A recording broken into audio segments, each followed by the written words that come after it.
You're listening to Mystery Still Prevails, where fear has a voice and every story lingers long after it ends.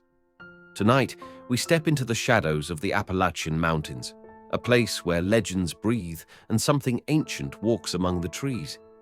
This isn't just a story, it's a warning. So grab your headphones, turn off the lights, and whatever you do, don't answer the voice that sounds like your friend, because it might not be them. Jason, Marcus, and Daniel had been friends since childhood. They weren't perfect friends. In fact, they were the kind of trio that only stuck because of history.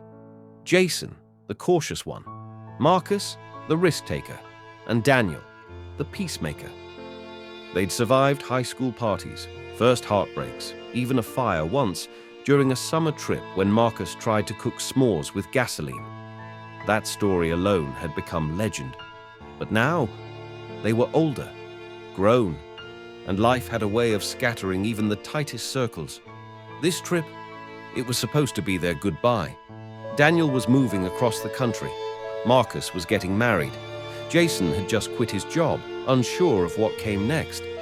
So when Marcus suggested one last camping trip in the Appalachian woods, the answer was easy. 5 days, just the three of them. One final memory. But memory has a price, and the woods, don't forget. The first day was perfect. They hiked, laughed, shared old stories around a crackling fire. Even the forest felt friendly. Tall pines, gentle winds, and skies so clear it felt like the stars were watching. But that night, as the fire died and they drifted to sleep, something watched back. It started small, a snapping branch, a distant howl. Marcus joked, "Coyotes?" and they laughed it off. But Jason didn't sleep well. In the middle of the night, he woke up to something whispering his name from the trees. "Jason!" Too faint to be certain, too close to ignore. He stepped out of the tent, flashlight in hand. The beam shook as he scanned the trees. "Marcus?" No answer. Then, behind him, a breath. He spun. Nothing. Back in the tent, Marcus and Daniel were sound asleep, or pretending to be. Jason didn't sleep again that night. And the woods? They didn't stop watching. Day 2 was quiet. Too quiet. Birds weren't chirping. Wind barely moved. Jason tried to shrug it off. "It's just nature," he muttered. "It changes." But Marcus was on edge, and Daniel. He kept looking into the trees like he heard something the others didn't. That night, they built a bigger fire, sat closer. No one said it out loud, but no one wanted to go to sleep. Finally, Daniel broke the silence. "I saw something last night," Jason turned. "A figure. Tall. Thin. I thought it was one of you, but it walked wrong." Marcus scoffed. "So now we've got a forest cryptid. I'm serious. It's probably a deer. It was watching us, Marcus, mimicking us." That night, they all stayed in one tent. Just before dawn, they heard it. A voice. "Jason." He sat up, heart pounding. Then, "Daniel." "Marcus." Jason unzipped the tent slowly.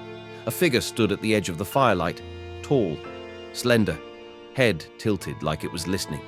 Then it spoke, in Jason's own voice. "I'm lost," and vanished into the trees. They didn't sleep after that. When the sun rose, the figure hadn't come back, but its footprints remained. By the 3rd day, none of us trusted sleep. Our eyes were bloodshot. We didn't speak much, and the fire, our only safety, was never allowed to die. That morning, I watched Marcus boil water with shaky hands.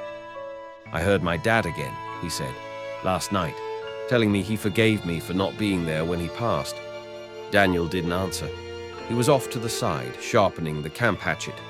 Not that it would have helped. You can't kill what isn't alive. "Why us?" I asked quietly. Marcus looked up. "Maybe it likes the taste of broken people." That hit hard.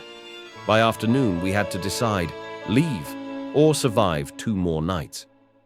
"We'll lose half a day packing," Daniel said, "and if it follows us, we'll be exposed." "I say we finish the trip," Marcus added. "Whatever it is, it wants us gone. We leave now, it wins. That was Marcus for you. Brave or stupid. Sometimes the same thing. I just nodded. Part of me didn't think we'd make it either way. But then something happened that broke us for good. Daniel went to fill water from the stream, said he'd be back in 10 minutes. He never came back. We waited 30, then an hour. Then we grabbed our knives and went looking. The forest felt wrong. The trees looked taller. The light, dimmer. We followed the stream, calling his name. Daniel, hey, come on, man. Nothing. Then we heard it. I'm here. His voice, clear. Ahead of us. We ran. Daniel? I'm over here, guys. I tripped. But when we pushed through the brush, there was no one. Just a ring of stones, perfectly arranged. Each one warm. Then, from behind us, I'm here. We spun, and there stood Daniel.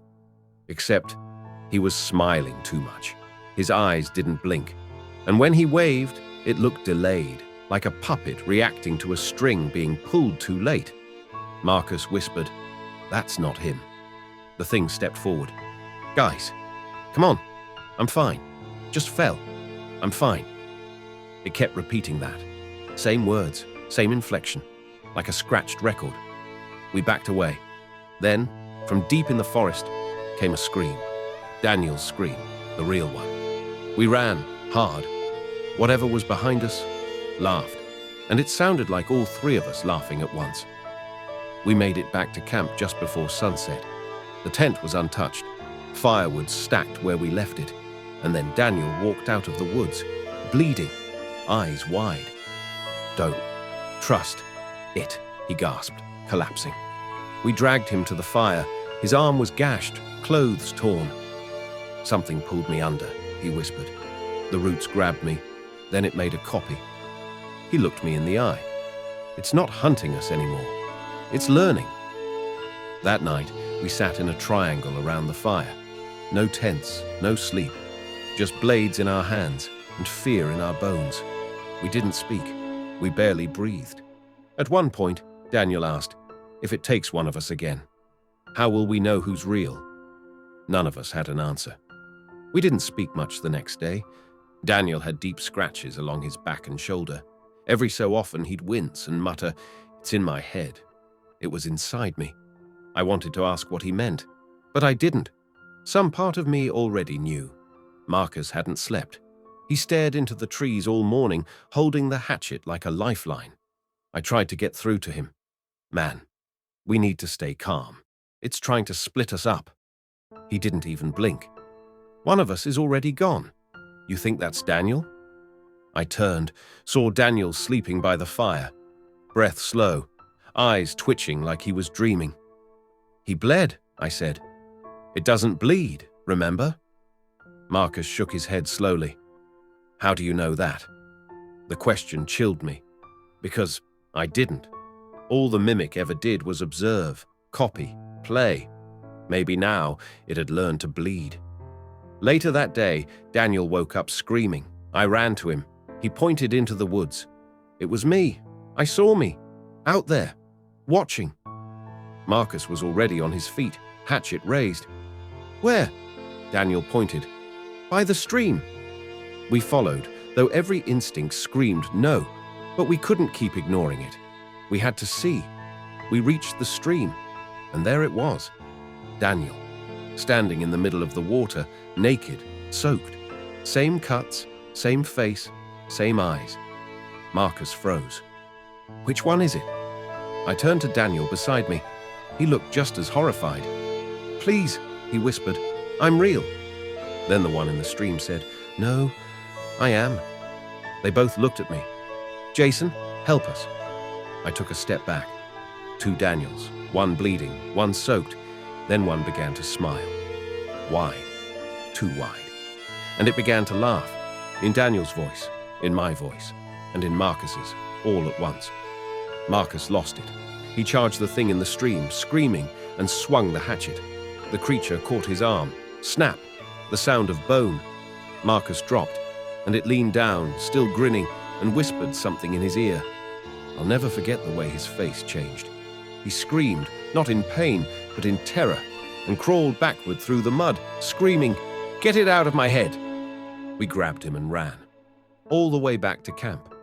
Marcus wouldn't stop sobbing, wouldn't look at either of us. "It knows things," he whispered. "Things from when I was a kid. Things no one knows." He looked at me. "You didn't see it. You don't see it. But it's in him." "Who?" I asked. He pointed at Daniel.